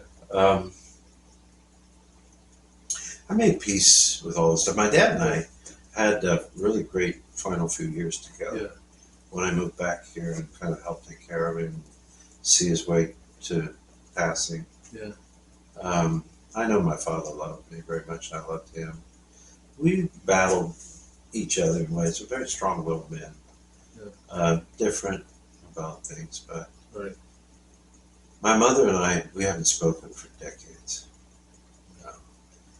She's still alive, and she comes from a long-lived, fibrous kind of family. Wow. I don't bear any ill will to my mother anymore, honestly. I feel I make peace with this. I'll say one important thing I discovered. People who are victimized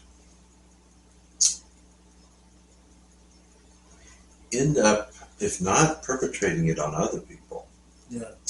at least there's the worst part about being victimized is that usually what happens in the victimization process is that the victim is made to feel somehow responsible, at least in some ways, for what happened to them. They deserved it, or something like that.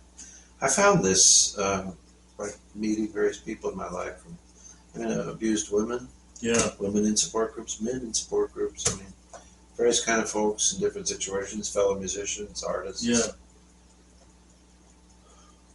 The worst part of the victimization is that you may continue the process in yourself. But you get stuck. It's like a spot on an old LP where the skip. the track, don't skip, it just keeps playing the same thing over and over and over again. And you can't move forward. Oh, there are various processes by which you can move forward and so on. I found a way to do that. And I don't mean this in this kind of way, because I don't think it has to be this way. But would I have become who I became if it weren't for the desperate condition that I found myself in my early life?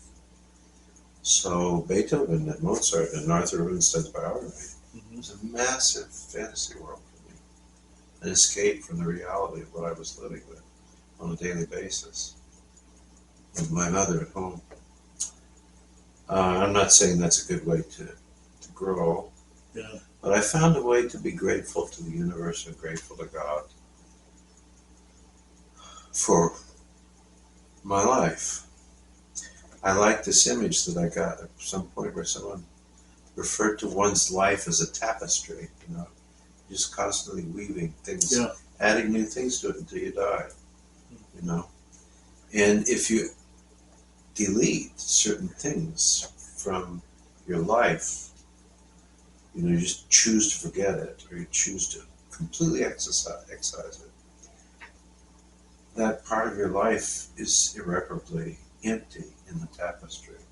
There are missing places there. And if you think about it that way, then aren't you still going to remember that stuff? Because the emptiness makes you query as to why it's empty. And then you relive it all over again because you remember. Wow. I think I don't think anybody gets out of this life usually without some suffering. I don't think suffering is necessarily bad. I think one might say we often learn our best lessons in harder times than good times. We tend to roll along when it's good. So I went and got very philosophical in answering that question to you. But it's taken a certain portion of my life to heal through all this stuff. But in the meantime, I was passionately devoted to music and education and to what I believed in, and it took me places in the world. I mean, what a really satisfied person, and maybe have like left home, left Springfield, and maybe I would have stayed there. Maybe I would have looked for a job in Ohio, whatever. Not that that's a bad thing. Yeah. But no, I mean, my God, I've been to the pyramids. I've been in so many of the famous temples in Japan, and I heard the Odessa Philharmonic play on the Black Sea. Just places I've been and the things that I've done and people I've known around the world and around this country. Wow. I was, I think, blessed by my parents' genes and being pretty smart. Yeah. Both of them were very intelligent, clever people. Both of them could have been academically trained. Dad's family didn't have at all the financial wherewithal, but he was an amazing pianist. I mean, and such a natural musician. He could have had a great career if he'd had the means to do it. I always felt in a certain way I was living his dream for him. Uh-huh. Mom was just bright, Wow. really smart. This fascination with books and everything like that, they're all over the house, right there to look at whenever you want to or pick up and read. She had book club memberships and things. And really cool thing Mom did do, she took us to the public library every 2 weeks. And in the summertime, when we weren't in school, you can borrow as many books as you want, and they really don't think they had a limit, actually. Right. But we could borrow as many books as we want. But Mom said, but in 2 weeks, you're bringing them back and you're not renewing them. So you either read them or you turn them back in. And you can't take them again. But she didn't want us to get in the position where we abused the stuff, but get used to. Mom I realized, she taught me a number of things. Yeah. Some things for which, I'm grateful that I learned those things, learned certain lessons. Constant adversity, I can't believe is healthy for people. Constant Adversity. adversity. But on the other hand, I didn't even have that. And I'm not saying I did. Because I had some great teachers. I was so lucky in Springfield. Some really amazing public school teachers. And I really learned a lot from them, And they really treasured me, Well, I'll shut up after this, but in 10th grade, I changed the rules at high school because it used to be that each area was English or history or German or Spanish or Latin, whatever the area, if there was more than one teacher. Only those teachers in the area, like anybody teaching German, they would decide who's going to get the German award that year. Right. The history teachers would get together, who's going to get the history award. What did you do? So what happened in the awards ceremony at Springfield North in 10th grade, I walked away with 10 of the 12 Oh, jeez. achievements. I think there were 12, could have been 14. But I got 10 of them, 10 plaques. And it was that I barely make it because I was sitting more up towards the back of the auditorium, and I get my plaque and then walk back, and then they said, and now the one for history, Mark Hayes. Funnel out and go get him. And then after I'd gotten about half a dozen of them, some of the students in the audience were just starting to, oh. And then they was by the time they got to like 9 and 10, Mark Hayes. And even the teachers, by the time we got up there, the principal, they were almost laughing because they thought. And then what happened was the following year, we need to confer as a faculty body about these awards. That was that was actually the first time, and the last time in history that any one person walked out with that many awards. Academic awards. So yeah, I was that kind of guy, you know, and I was, you know, happy about it. Yeah. But my God, when I had to carry him home that afternoon, I had 10 plaques. Oh, and a bell. And a bell. Yeah, that they gave me for, I don't know what that was for. Like a real school bell. Yeah. Like big, I got that. And then there was another one with like a guy with a graduation outfit, like a trophy thing. Yeah. So in addition to my books, I had to stuff 10 of those wooden plaques, wall plaques with a bronze top on it, into my backpack and carry them home as I walked home. Wow. Probably a good 2.5 miles. Oh, jeez. I was sweating like a pig because it was the end of the school year. Yeah. Oh my God, I got him home. And I got him out, and then Mom came home from work probably a couple hours later. By that time, she was at an office job. And I just left it all stacked on the desk in the kitchen. And Mom was good sometimes. Yeah. It's worth saying something nice about her, but I remember I was upstairs doing something. Yeah. She usually called me Mark Allen. I knew this, so I better go answer. Wow. I heard, Mark? Oh, she's talking to me? Hello, Alan? And I came down, yeah? What's all this stuff here on the desk? I said, well, you know, they had the awards ceremony, and those are the things I got. And she was like, we should go out tonight. Dad was gone, but she said, this is okay. Come on, we're going to go out. I don't remember where we went. But that never happened either. So in 10th grade, I won most of the academic awards. Yeah. And my mother took us kids out to eat. All three of you. Yeah, which is, no. And not hamburgers. We went to a real sit-down place. Wow. Amazing. So, no, I'm sorry. I hope maybe I'll end up having to cut all this out of the show. Well, I'll let you decide that. But I wanted to use this. Did you think that you were? Did I think I was? Prodigy? He does have some prodigious abilities, actually. Well, So as a his wife child says. prodigy. No. No, No, I don't mean to. No, not a child prodigy. Definitely no. If anything, Mine was, I think, all my hard work out of desperation. So not well, genius. the desperation part Not genius. could have something to do with it. I think what I was looking for as a child was acceptance. Mm-hmm. Acceptance. And so all through, let's see, I don't remember very much. I mean, I think I was just a loner at kindergarten, from what I remember. First grade, loner. And second grade, we moved to Findlay, Ohio. And we were just different. Where were you begin with?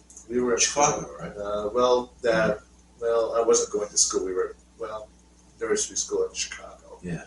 Okay, then we moved to Paramus, New Jersey. Ooh.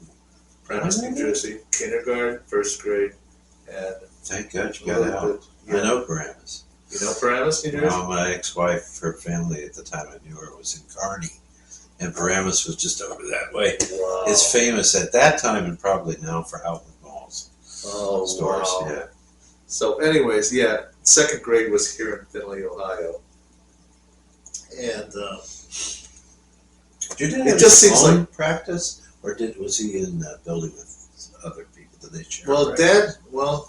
Dad was still an intern Oh, when you moved to Finley. when we moved to Findlay. He was working under the supervision of another doctor. Was this the kind of thing he had already studied medicine? He had already studied, right? yeah, But when he came to America, yeah. basically had to relearn it all over again. Yeah, basically he was still in school, and he was basically, intern. So he did his internship in Finley.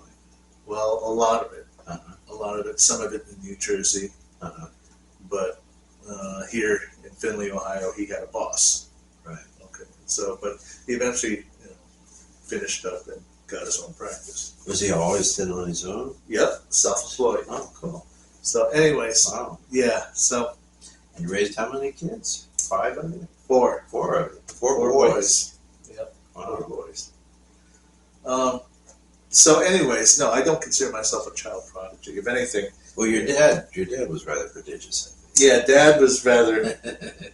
yeah, Hard-working guy. oh yeah, hardworking guy, and Smart guy. probably one of the luckiest guys I've ever met.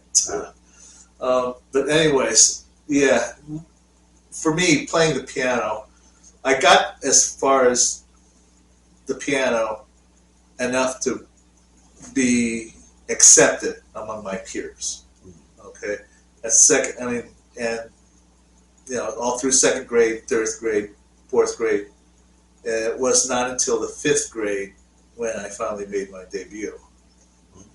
And and I didn't even want to do it, to tell you the truth. And Mom, sat me down, and she says, "You have to do this."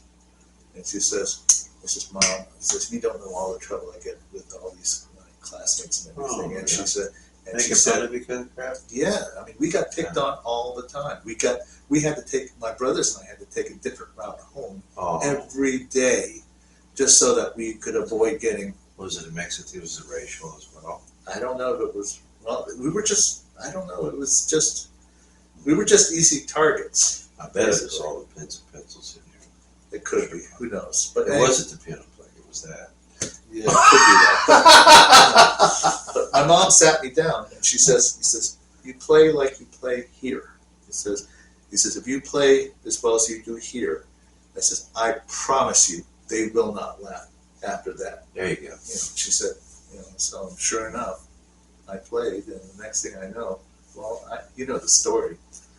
I get up Monday morning and I head off to school, and next thing I know, everybody's like, the teachers are up front talking amongst themselves, and somebody wheels in a piano. Oh.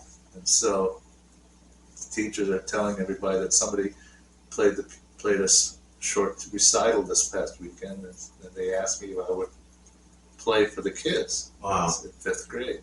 And so next thing I know, I'm playing something. And after the first piece, another class was coming in. Wow. Next thing I know, the principal's coming in. And so the whole first hour of school, Oh, you played for an hour? half hour, Half hour.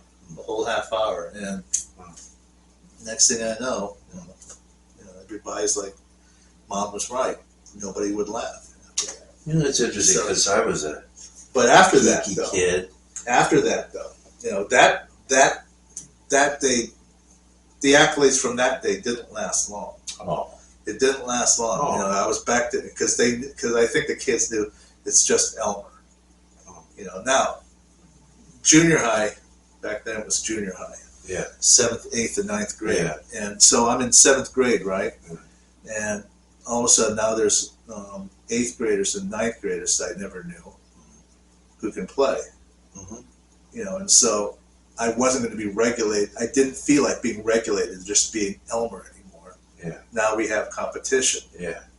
Okay, so in 7th grade, I learned to play the heroic polonaise Whoa. in 7th grade. Really? So yeah, had it memorized and everything. The octave section in the middle gave me a bit of some trouble. So it wasn't clean, but not even close to it. The trill at the 4 or 5 thing, that I slowed that just enough to be able to get the notes. And, most people were more impressed with the run. Mm-hmm. So everybody was more like this. How do you do that? Just do what?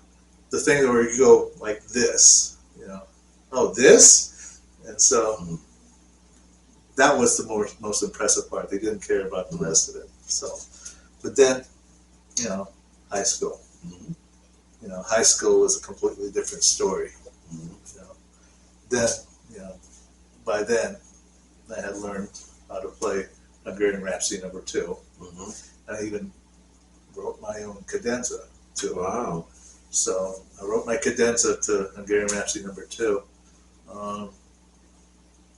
Let's see, I entered the state solo ensemble competition in 10th grade for the first time. Mm-hmm. Everybody wondered how come I never did it. So 10th grade, I went and did it. I played the fantasy impromptu. Ooh. So the judge liked it so much and was looking at his watch. Kind of looked at me and asked me, "So do you want to play anything else?" I says, "Okay." So I got up, and to everybody's astonishment, I went up there with, played Liebestrom. Oh. So and the judge was like, he says, "Who is?" He says, "Who is your teacher?" Yeah. And he says, "Well, he's not here, but my mom's over there." And are you the mother? He says, the mom was like, He says, "Please come," And so I sat down and they just kind of talked. And I looked at my mom and she was just going out like this. And they just conversed a little bit before she sat down. The next kid came into play. But And your mom was your only teacher before you went to college, wasn't she? Well, yeah, sort of. Because we got to a point where, at 10 years old, I needed something. What she says, I needed more criticism. Okay, is what she said, and so she enrolled me. You were Bowling Green. Bowling Green. Yes. Bowling Green. That's right. So, anyways, all this whole conversation, I was hoping it was going to be a prelude to the next segment. Actually wound up being more of an overture to the next segment, which is, folks. Sorry about that. Oh, that's fine. No, don't be sorry about anything. You have nothing to be sorry about. But the next segment, I will introduce to our viewers, new and old, PSI at the movies. Hey.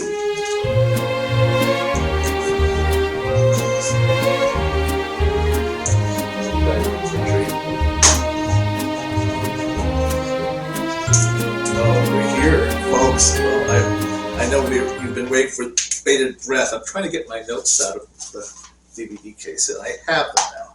So, last week, the last episode, if you recall, we did Sparky's Yeah. Magical Piano. And I forgot to tell you what that thing was about. The basic synopsis is this boy who hates his piano lessons, hates practicing, and the piano magically talks.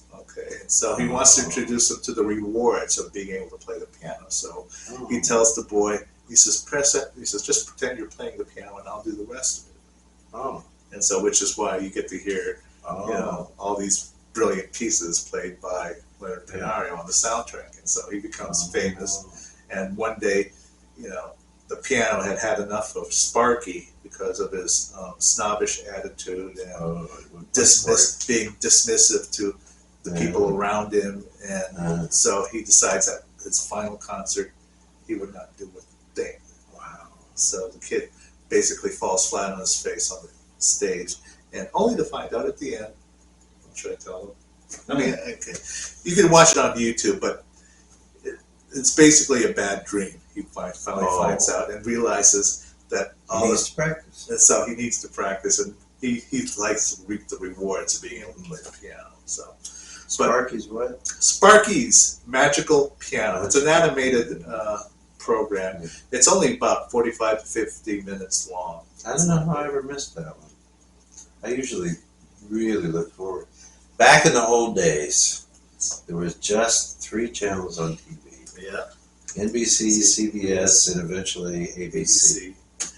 And you didn't get PBS? Well, PBS was in the 70s, I think. We got it. Okay. And there were rarely here and there these various animated TV specials. Yeah. No, I'm not talking about cartoons on Yeah. Saturdays, but like different ones. Sometimes they were about Bible stories. Yeah. I remember there was. No, that was a real show. There was kind of a muddy-looking dog named Benji. Yes. Benji. For the love of Benji. Yeah, but there were these cartoons. There was one. A lot of them seemed to be religious ones. The story Yeah, about this some or that. yeah. But Davy and Goliath. yeah, Sundays. yeah. But every once in a while there'd be these kind of unique special shows, like there was a Hobbit Yep, there was a Hobbit cartoon, in the cartoon 1970s animated. Yep. with what was his name? Carl or somebody? Yarborough was the musician who sang the songs and guitar and stuff. I don't recall that one, but I do recall the ballad of what's the name of the Hobbit's name? Frodo. Frodo. The ballad of Frodo or something. Yeah.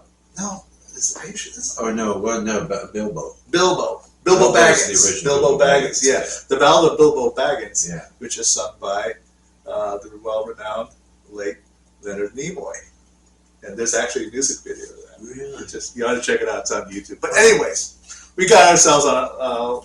We trailed off from the This subject. is tangent day. Yes. So, anyways, I bring to you, and some of you may have heard of this movie. It is a foreign film made in Switzerland. It is called Vitus. Vitus. Here you go. You can take a look at that. Vitus, made in 2006. Okay, and the synopsis is as follows. From the early age, Vitus is a genius. He reads encyclopedias and masters the piano at 5 years old. Everyone around him pressures him to pursue music, but he wishes to live a normal life. So, what does he do? He fakes an injury and secretly pursues wealth by playing the stock market. He gains great wealth in order to learn how to fly a plane. Huh. And so that's basically the synopsis. But it's a lot more than just that. He has these desires and wishes that he tries to fulfill. One of them is quite a touching moment where his father, who's a big wig at a company, unjustly winds up getting fired. And so when Vitus decides to take matters in his own hands, he accumulates all this wealth from playing the stock market, winds up buying the company and making his dad the president. Wow. And so it's quite a touching moment there. Wow. So, but otherwise, there's other things in here that side quests and things that he does that he wants for himself. So, but anyways, the cast is as follows. The main character is young Teo Georgiou. He plays the 12-year-old Vitus. The other main character is Bruno Ganz, who plays his grandfather. You also see Fabrizio Borsani, who plays the 5-year-old version of Vitus. He is 5 years old. He's only in the movie for about 15, 20 minutes. Julika Jenkins plays the mother, Helen von Holzem.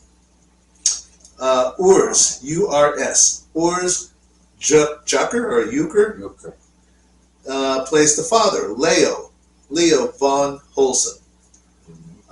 Let's see here. Tamara Scarpellini, who plays the adult Isabel. And basically, she's really good friends with Vitus. Christina Likova is the teenage version of Isabel. At that time, she was Vitus's babysitter. Okay. So, anyways, the crew, the director, producer, writer is Freddie M. Murer, M-U-R-E-R.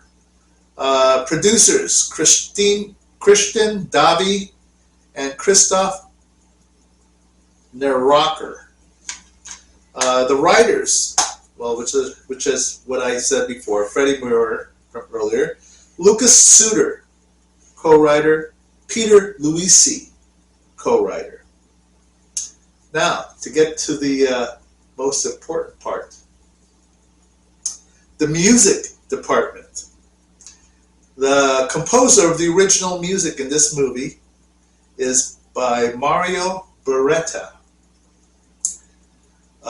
There is another pianist heard in this film, goes by the name of Alexei Botvinov. Have you heard of him? Well, you don't actually get to see him, but his recording of the Goldberg Variations is in the movie. So you get to hear at least the theme.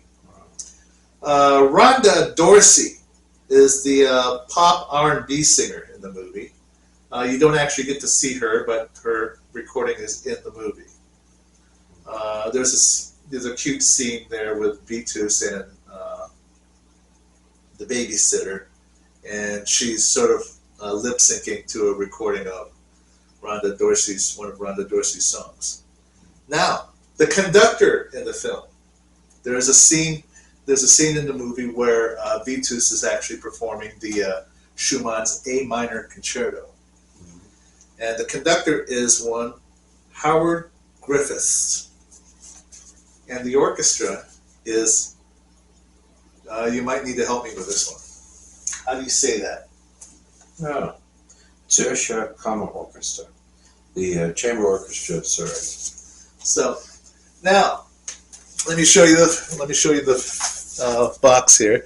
This is Vitus, the young man. Now, unlike the other movies, the young actor, Teo Georgiou, is an actual child prodigy. He is a pianist. If you get the soundtrack, you'll be treated to his recording at 12 years old of the Hungarian Rhapsody No. 6, Islame. Yeah, and he's only 12 years old. He's playing Islame. He plays, let's see. Is that him at 12? That's him at 12. He plays the A minor rondo of Mozart. He plays, let's see, some Schumann pieces. Let's see. He plays a Czerny etude. So he's the pianist. He is the pianist in this movie. Wow. It's actually him playing in the movie. So when you see him sit at a piano and he starts playing some pieces, that's actually him playing. That's pretty cool. There's no soundtrack to it. It's him playing. He's now an adult and has a world career as a concert pianist. He's played with all the orchestras in the What's world. that name, Georgiou? Is he Romanian? I think he's Romanian. What was the name of that conductor they just did a movie of playing? Let's see. John Malkovich plays him. What's it? You know who he is. You talk about him all the time. You know who I'm talking about? I'm sorry? A conductor? A conductor. He plays that famous conductor. He's A German conductor? No, it's sort of like that. I wanted to see that. Did that already happen? I don't know if it happened or not. Chelabadake. Chalabadake. Yeah, I was. They did that already? I don't know if they did it or not, but it's been about at least a year. I remember reading about him. Yeah, Maestro came out with Bernstein. I never saw that in the theater. I was going to wait to see it on. Yeah, I was thinking too. Saw it elsewhere. But anyways, yeah, here you have. That was some amazing makeup. Yeah, it was. It really did look like it. No kidding. So, folks, Vitus, if you're looking for now, by chance, this is not a child's movie. Okay, No. It's not even close. But you will love the character. The character, the boy that plays Vitus. Teo Georgiou, if you watch the featurettes, they ask him, what do you want to be when you grow up? He says he either wants to be a concert pianist or an actor. So apparently the road brought him to becoming a concert pianist. But I haven't seen this movie in years. Where'd you get this? Truth be told, I had to order it from Half Price Books. Oh. This thing traveled all the way from Texas. Wow. So Never heard of that, but it looks like it really. Oh, it's an So excellent. is it on YouTube, or you have to? It is not on YouTube. Hmm. I could loan this to you if you want to watch it. Really? Oh, sure. I'll I loan it to you. think this week, actually, I could watch it. Yeah, it's actually a very good movie. Okay, Cool. cool. I won't give. He plays Islamay? He plays Islami in the film. I'm sorry, but what a little shit. 12 years old. I know. It's Oh crazy. my God. At 12 years old, Woo! he's playing Islami at 12 years old. Mhm. That's him.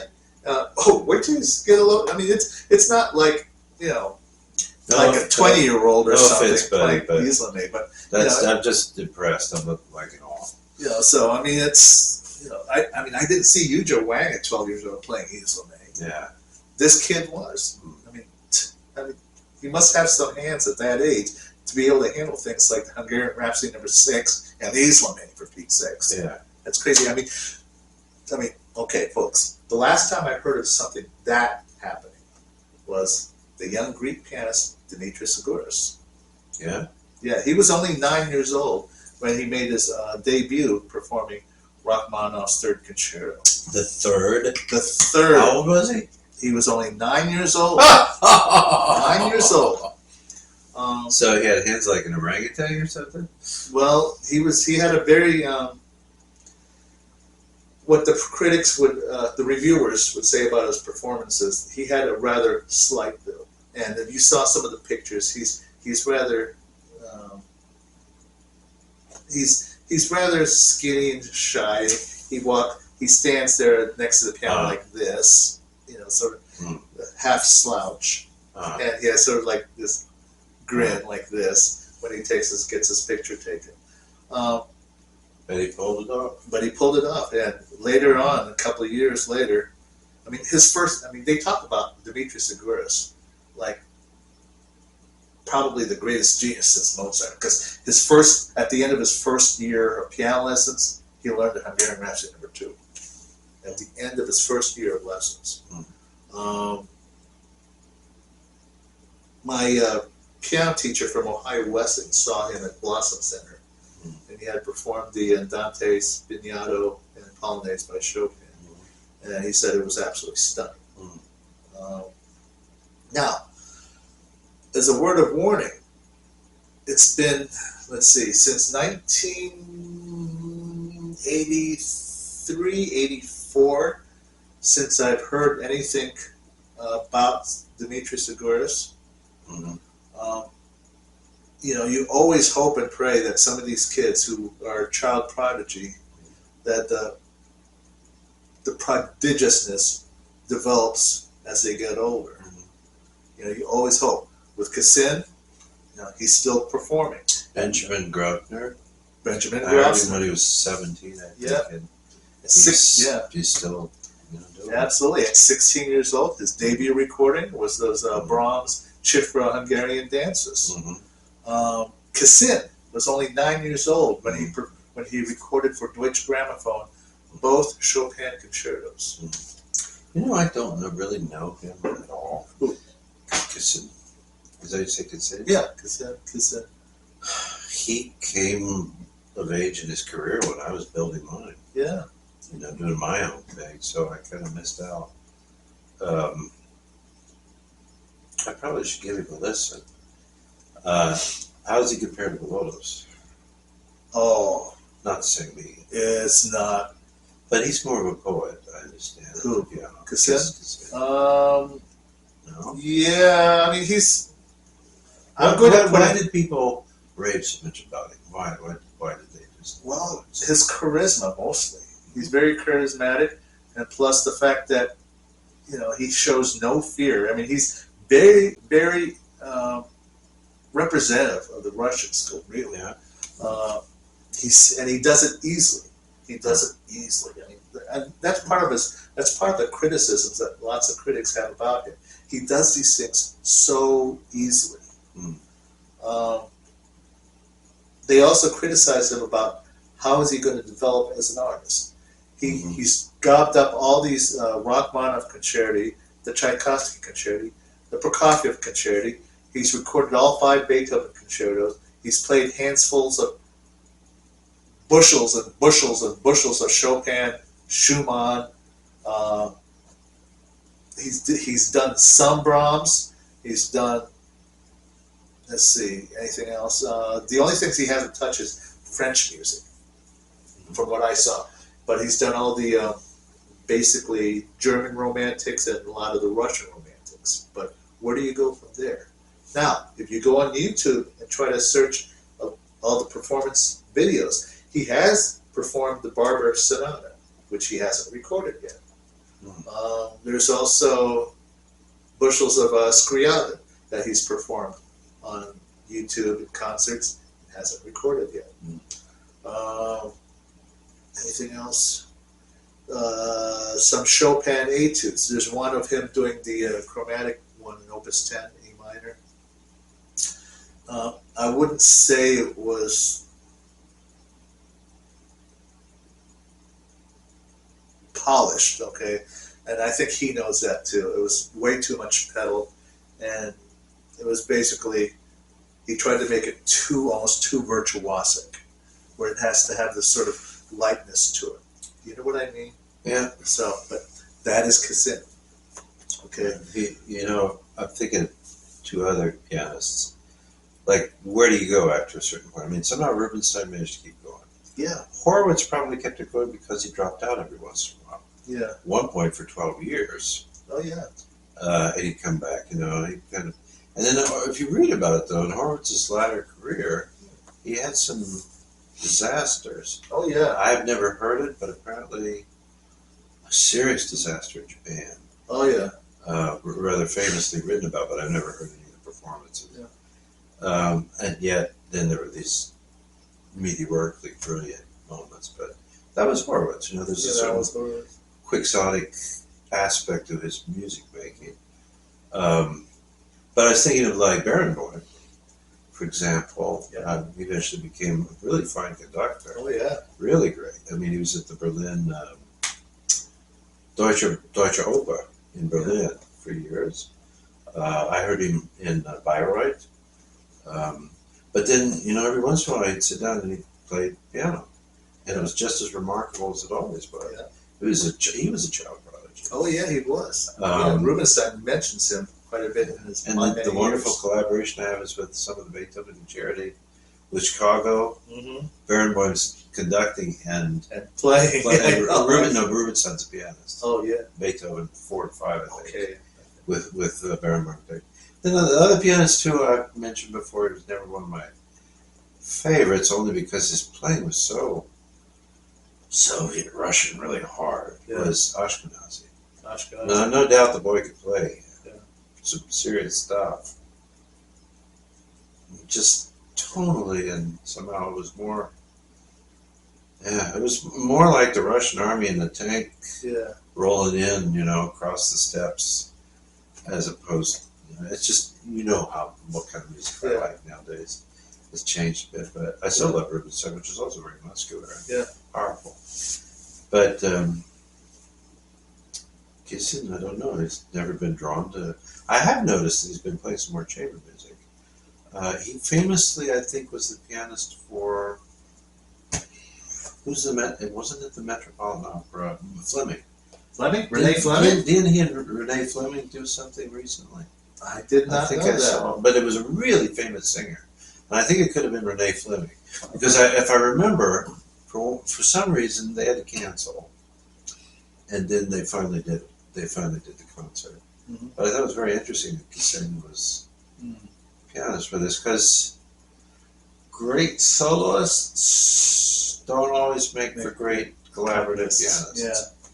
Yeah. Rubinstein was an exception. Oh, yeah. One of my favorite collaborations is Thibaudet and Cecilia Bartoli. Have you seen that one? No. No? Okay. I'll remember that. Wow. Yeah, it's amazing. I mean, the coloratura soprano singing those Italian. Thibaudet, that French kind of style of playing would be really nice. With that.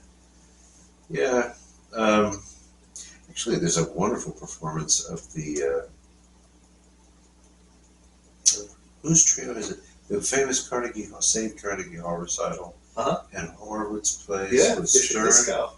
He plays the Fisher Disc Cup, but he also did play with Stern and The cellist? come on, the great cellist. Yeah, I know. Second and Rostropovich. Rostropovich, yes. Is it what? It is Rostropovich. Is it the Rachmaninoff trio? No, it was the Rachmaninoff cello sonata. No. This is a trio. It is a trio? Yeah, It was a Tchaikovsky trio. maybe that was it. They played the slow movement from the Tchaikovsky. Okay, Is that it? might have been. I know it was a slow movement of the cello sonata, though. That was Horowitz amazing. said some disparaging things about Isaac Stern. Careful. Oh, But you did? But that's an interesting moment. Yeah. To hear Horowitz, especially when he played Schumann with Fischer Disco. They did the Dichterliebe. Yeah. But I just stop talking about it. I should just get some stuff and listen to it. I may even own some things like this. Yeah. And, coincidentally I got it. But Lotus, when I finally heard the Lotus, Astonishing. I'm glad that I got a chance to really hear him and appreciate what he could do. It's extraordinary. I mean, he's a supremely amazing pianist, but in the boy is a composer and a conductor. Oh, absolutely. He plays the piano like he would conduct the Philadelphia Orchestra, Yeah, just in terms of the colors yeah. and things. He brings a composer's or conductor's ear to the keyboard, in not just in terms of colors, but in breathing and structure. Oh my gosh, the scope of the dynamics is amazing. I mean, And the just most the hardest thing delicate pianissimo for us to to do the is to allow silence to have its moment, or space. Yeah. The end of a phrase doesn't mean boom, you go to the next one. Yeah. But let that idea.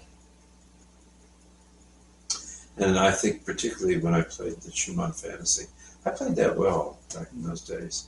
Howard loved the way I played it. It has these moments, quite a few different things happening. And there's this wonderful moment where it's kind of the recapitulation. Mm-hmm. There's this silence. Boom, pa-bee, da, da, da. There's that moment. And you need to have this conclusion to the previous idea and then some space like, okay, now what happens? But it's a very tricky thing because it can't be too long.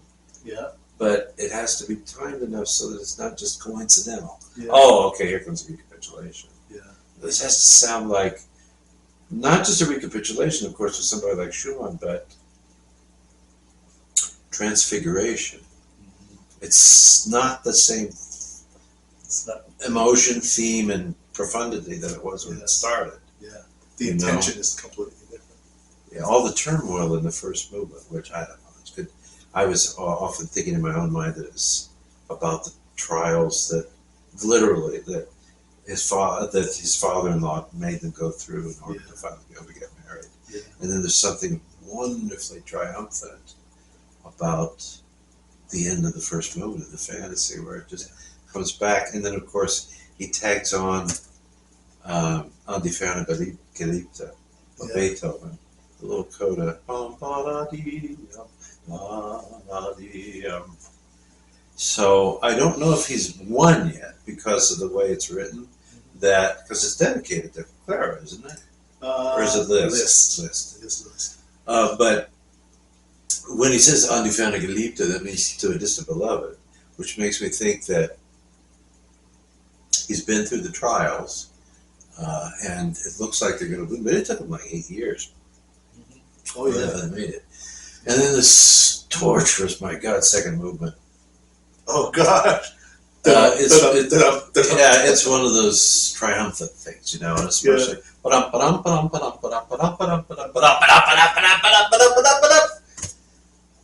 I admire anybody that can do that perfectly, because my God, it's one of, for me, the most difficult passages in any music I've ever played.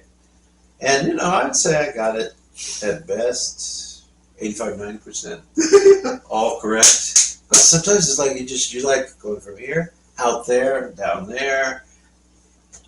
It's pretty wild. And maybe with somebody with monster hands, it might be easier. But it's not just a tenth; it's a tenth over an octave. Yeah. You know, it's just crazy shit.